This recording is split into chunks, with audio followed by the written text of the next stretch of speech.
Hello, I'm Jim Roberts. I'm the host of Senior Living in Alexandria.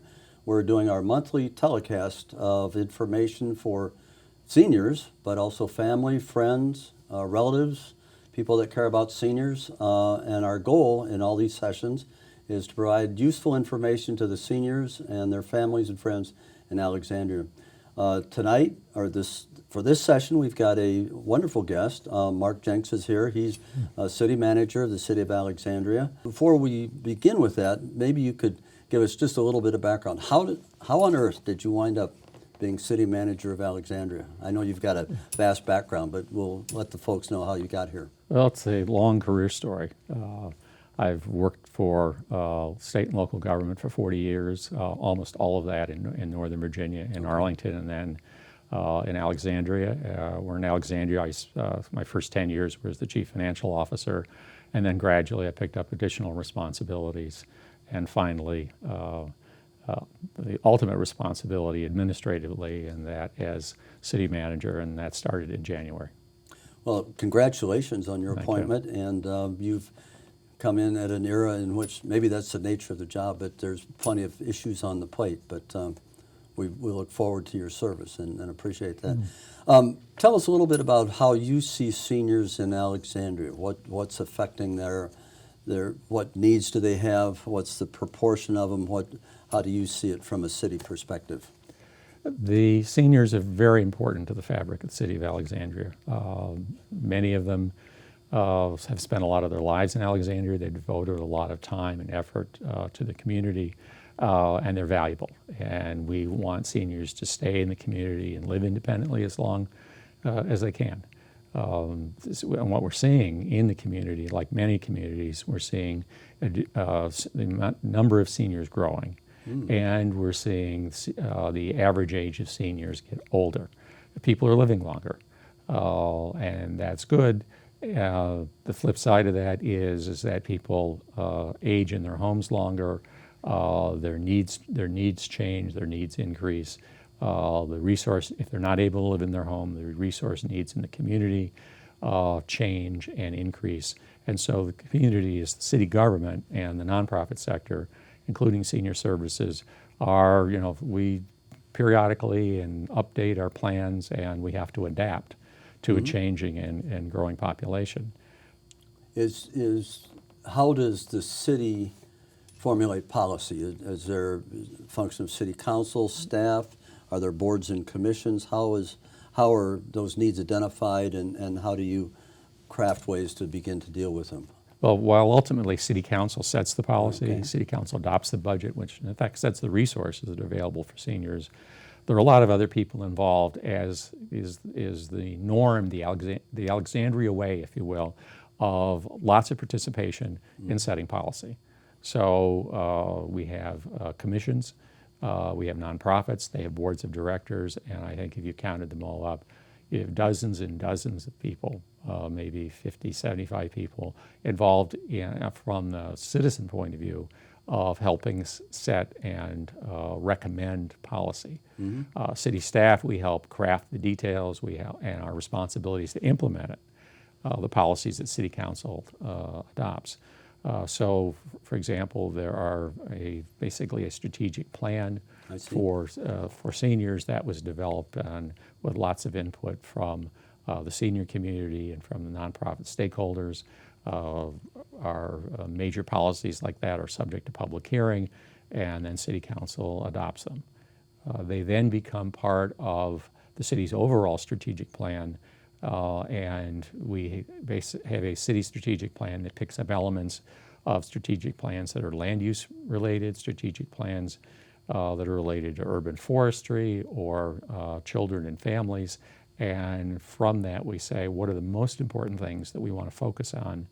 And then use the annual budget process as a way of saying, what resources do we have? What are our priorities? And where should the money go? Two things strike me. Can you recall what some of the priority issues were that were identified out of that process? What are the hot buttons relating to seniors from your perspective? Well, I think having seniors be able to live in Alexandria for a longer period of time, In their homes? in their homes or in institutional settings, Okay. such as independent living or multi-step facilities. We have in Alexandria a lot of senior facilities, but they tend to be senior facilities for those who basically can afford to pay the full cost. What we don't have is an adequate number of, you say, beds or adequate number of apartments that can serve those in kind of the middle income, lower income levels. We've got the very low income, Ladre and Annie B. Rose in Old Town. We have Claridge House, but we don't have enough places for people of low and moderate income means to live in the city. So that's one of the challenges that's being looked at. The other one is, how do you get people to provide them the support they need to be able to stay in their homes as long as it's feasible, as long as it's safe for them to do so? Because most people, that's their preference. They lose the ability to be totally independent or self-sufficient, and therefore there's a need for a variety of services, but it's not clear who delivers them, if there's a cost, how they be in touch with those. Is that part of the issue? That's part of the dilemma is we don't sometimes know where to go until we actually need the service, because we don't think about it. And particularly as we age, we tend not to think beyond today in regards to our abilities and capabilities and resources available to us.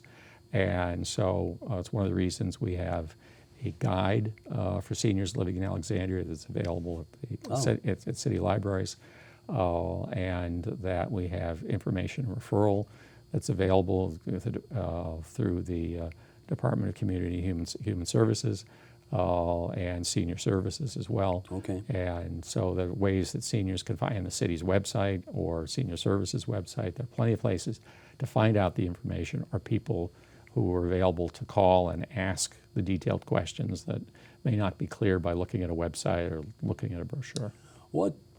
Are there any gaps in that? Sounds like you cover a lot of different venues and providing information with a lot of different programs. What anything that you can think of that is an area of need or that might be a gap in that? Affordable housing is the biggest that's hard. one. And that is also affordable housing for not just seniors, but moderate income families, low income families. We in the city have been working to increase that, but the market is such that every time we get 200 units, we lose more than 200 units to the market. So we continue to work on that. That's a long-term solution. We provide real estate tax relief for seniors and for the disabled as a way to be able to afford to stay in their homes. Sometimes the real estate tax payment that's their house payment, because the mortgage is paid off, or the mortgage is a very low amount, because houses, when many people purchased them, were a lot less expensive than they are today. So that's one way. Some people would like that program to be increased. We have services to low-income seniors and home care. It's only for very low-income seniors, and so the folks of moderate income that are not eligible for Medicaid, in at least some of the Medicaid services, and so we're kind of gap filling. And but there's clearly more the government can do. We have limited resources, so we have to look at the needs of the school system, the needs of neighborhoods and services for all city residents, and try to find out what the right balance is and how much money that we can provide for specialized services like senior services. What I would expect that seniors probably, well, one, they're older, but in terms of being well educated and participate more, do you find that seniors are disproportionately active or involved in policy making? Seniors and folks, in the 30 to senior range, we see a higher level of participation, which is good. It's a way of, how do we find a channel that participation, and how do we, when we are looking at issues like assisted care facility on King Street that was subject of community debate. How do we do outreach when those proposals and issues are being considered so the seniors and the rest of the community can better weigh in on to City Council on whether they think something's a good idea or not a good idea or ought to be amended in some way. Okay. We'll go into some specifics of the programs, but we need to go to a break right now. So save those thoughts, and we will be back momentarily. I think we break now for our monthly exciting book review. So we'll come back after that and continue this conversation. Good. Thank you.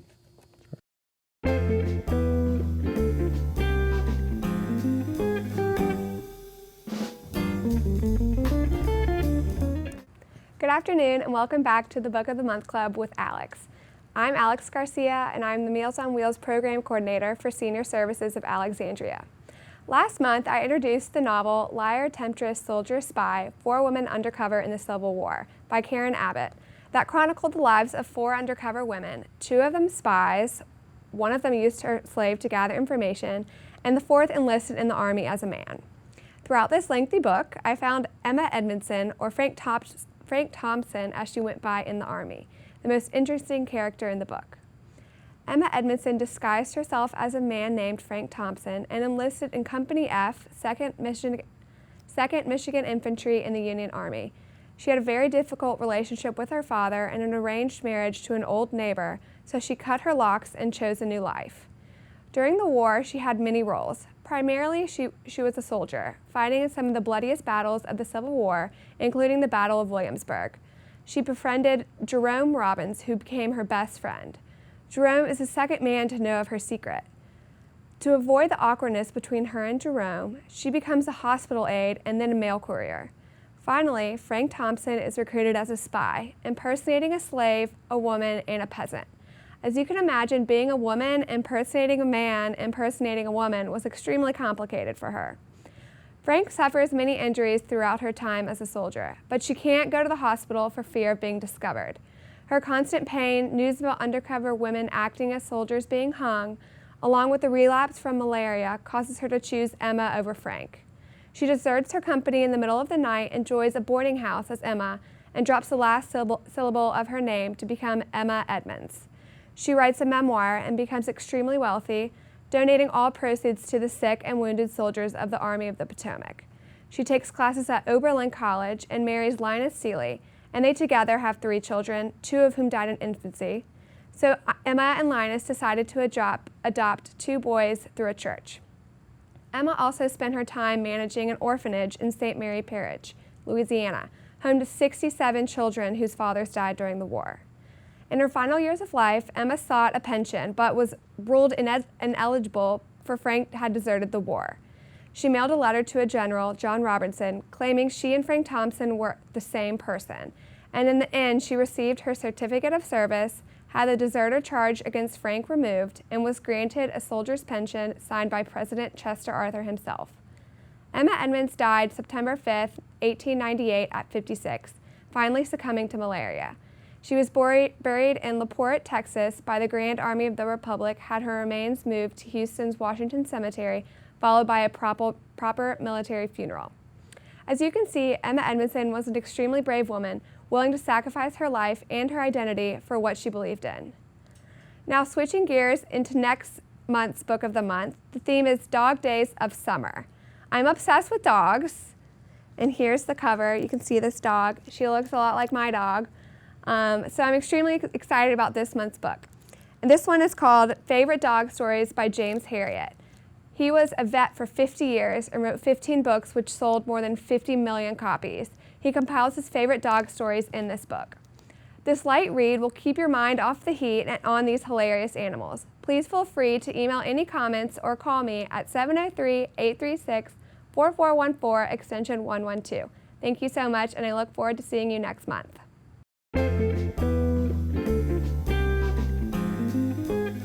Hi, I'm Mary Ann Beatty with Senior Services of Alexandria, and I'm excited to announce a new segment on our Senior Living in Alexandria program, Fitness with Rodney. I'm here with Rodney Bates from the Ramsey Rec Center in the west end of the city, and he is going to show us how we can do simple exercises every day that will keep us fit and active as we mature. Hi, Rodney. Welcome to our show. Glad to be here. Good. Before we get started, tell us a little bit about you and your work here with Ramsey Center. And I'm Rodney Bays. I'm the recreation coordinator here at the city. I'm here on the west end. I'm in charge of the fitness, the wellness of the seniors, the adults, and the teens on this west end from the Ramsey region. so today we're going to do a little segment on flexibility. Right. All right, well, let's get started. Okay. Let's see. For all seniors, it's all just seniors, right? Mm-hmm. Well, Okay. we have seniors who watch our program and maybe even other people. So, Okay. We're gonna stretch two different ways.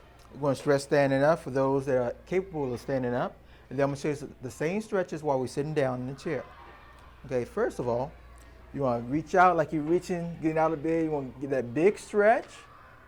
Okay. Toes together. You're gonna breathe out while you're reaching for your toes. And breathe out and reach for your front toe. You don't have to reach your toe, but just go in that area. Okay. And hold it for about a 5 to 10 second count. I can't touch my toes. Okay. Well, that's okay. You just want to go as far as you can. All right, you're going to stand up. Open your legs a little bit. Get the other stretch. Then you want to lean slightly to the side. Just stretching your waist, your obliques. Okay, just lean to the side. And then stretch towards the other side. Okay, while you're stretching, you want to breathe out while you're doing the stretch. Okay, we want to do the same thing while we're sitting down. For those that are not mobile to get up, you want to do the same thing. You want to reach up as high as you can. Breathe out while you're reaching slightly past your knees and stretch out.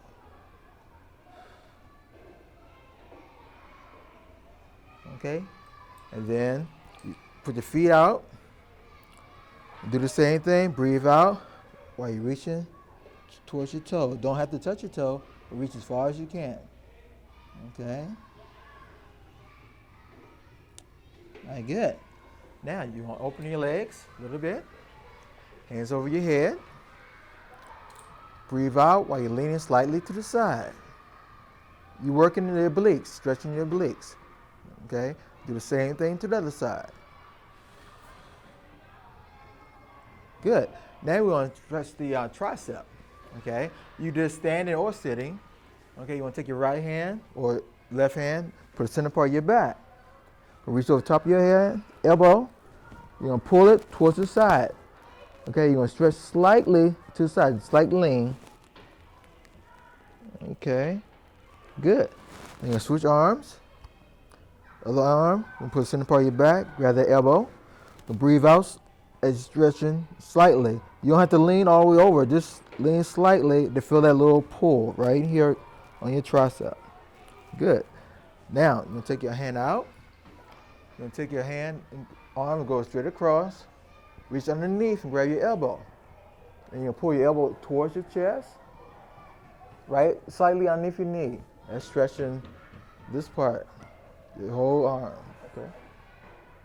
All right, good. And switch to the other side, balance it out. Breathe out, and you're stretching right here. Okay, good. We're back and we're having a conversation with Mark Jinks, City Manager of Alexandria, and he's got outlined many multiple responsibilities in terms of his job, but we're trying to focus on how that relates to seniors. So glad to be back in the conversation with you. And we talked a little bit about housing before we went to the break, and there were special needs. What you mentioned accessibility might be an issue. How does that work?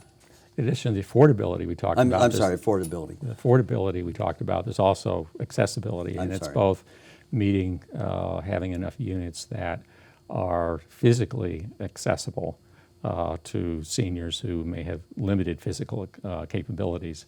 But it's also just practically having types of units in the city that appeal to seniors.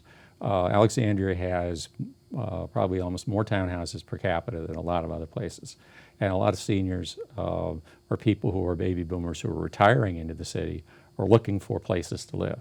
And one of the things that we've not had in particularly eastern parts of the city are single level units. Right. And what we're seeing now is we've had one, and we're having, I think there are 3 more in the works, conversions of office buildings Oh, to basically one level condo buildings. So there's additional product if people want to live. These are mostly North Old Town, and so if that's a neighborhood that appeals to them, there's been limited availability of product. And now with the demand there, developers are seeing that that's a higher and better economic use for the owners of the buildings rather than as an old office building turning it into a new single level condominium. is that required by city code, or is it voluntary, and is it driven by market forces or by regulation? It's really by market forces, where Okay. these office buildings no longer meet today's office standards. Right. But they're solid steel and concrete buildings, and many of them have good views of the water, or in neighborhoods where people want to live, and as a result, the people who own them are weighing low-income rental as an office, or converted into a condo where there is market demand. And so we're seeing a tilt in that direction. Will give seniors who want to maybe already in Alexandria but are in a townhouse and want something that's a horizontal living in an elevator building. It'll give them more options to be able to stay in the city. Are you finding people are in Alexandria, remaining in Alexandria, or is there a attraction as a retirement community, as a new component of population, or both? I think it's both. Okay. I haven't seen detailed statistics, but clearly Alexandria's population's been growing. We're seeing a return to the city phenomenon nationally. Alexandria is, I don't know how many best top 10 lists of favorite places to go, most romantic city, most well-read city, one of the 10 top arts destinations in the United States. And so it's a place that people want to live. So we're seeing people in the Washington area who may have been living, let's say, it's a couple that I know, lived in Springfield, kids, they're empty nesters, sold the house, bought a unit in Alexandria because they wanted the vibrancy of a real downtown, of an urban area, and therefore they and many others have moved into the city. We're also seeing people, as I mentioned earlier, they're living longer, so and many of them are staying in the homes that they've lived in for decades longer as well. So those two issues of accessibility and affordability get exacerbated by both existing residents and a new component, sounds like. All right. What other programs or other services have you had to make adjustments for that change in population? For example, in transportation, what sorts of things does the city provide or cooperate with private or nonprofits in terms of special needs of seniors? In regards to largely our efforts have been related to mass transit, providing a good expanded dash bus system that's accessible, improving bus stops. We're spending their new ADA requirements on curb cuts, and you'll see throughout the city lots of new curb and gutter work and concrete work, and part of that is to make the access in and off of buses more meet not only the requirement, but in order to provide better accessibility.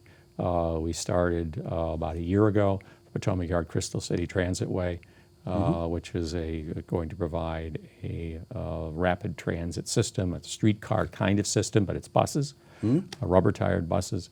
And the bus is our lower level, and they match the curb, so you go basically step from the curb directly onto the level bus, and you don't have to go up a set of stairs or wait for the bus driver to kneel the bus down for you. How about in terms of health care and maybe emergency services? What kinds of programs have you had to, or needs have you had to, how have you responded to those? Well, the case of health care for the low-income elderly, there's been a steady expansion over the last 5 years of the Community Health Services Organization, which is largely federally funded, providing clinics. They've just have expanded, I think, a new facility in Fairfax County So they have been providing additional services to low-income seniors.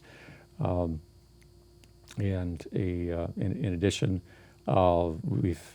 based upon demand, we've changed or amended our recreation programs.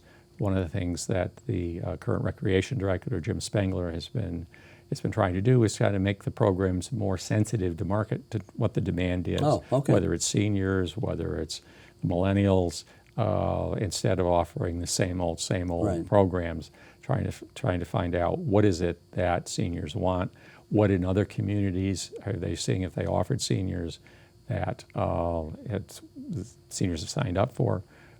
So that kind of adjustment. So we try, as a city government, whether it's seniors or any other population, to listen and to adjust and to try to make continuous improvements to our programs, so that what's a good program today doesn't either slip back or becomes a better program tomorrow.